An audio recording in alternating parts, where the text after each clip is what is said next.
చేసిన మేలు ఎన్నడూ గుర్తుంచుకోకు, పొందిన మేలు ఎన్నడూ మరచిపోకు. తన మనస్సు మీద నిగ్రహాన్ని సాధించలేని వ్యక్తి తన జీవితంలో ఎన్ని ఘన విజయాలు సాధించినా వృధా. కళ్ళు వెళ్ళిన ప్రతి చోటికి మనసు వెళ్ళకూడదు, మనసు మళ్ళిన ప్రతి చోటికి మనిషి వెళ్ళకూడదు.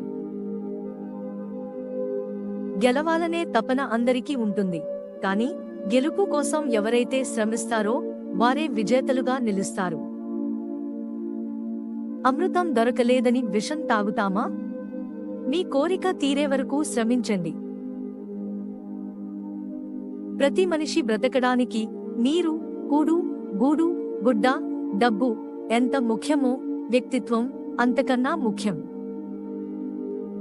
మనం మాట్లాడే మాటలు కోమలంగా ఉండాలే కాని కర్కశంగా ఉండకూడదు. మన మాటలతో ఎవరినైనా మెప్పించేలా ఉండాలే కాని నొప్పించేలా ఉండకూడదు. చేతి నిండా పని, మనస్సు నిండా ఆలోచనలు, ఈ రెండూ మనిషి ప్రగతి రథానికి రెండు చక్రాల్లాంటివి.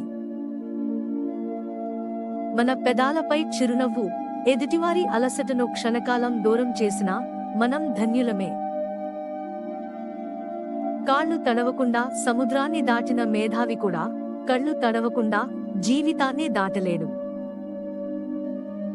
చక్కటి ఆలోచన, సరైన ముందు చూపు లేని మనిషికి జీవితంలో అడుగడుగునా ఆపదలు చుట్టుముడతాయి. తృప్తి అమూల్యమైన ముత్యం. 10,000 కోరికలకు బదులుగా ఈ ముత్యాన్ని పొందినవాడు వివేకాన్ని, ఆనందాన్ని పొందుతాడు. Thanks for watching. Please do subscribe for more videos. Don't forget to like, comment and share the video.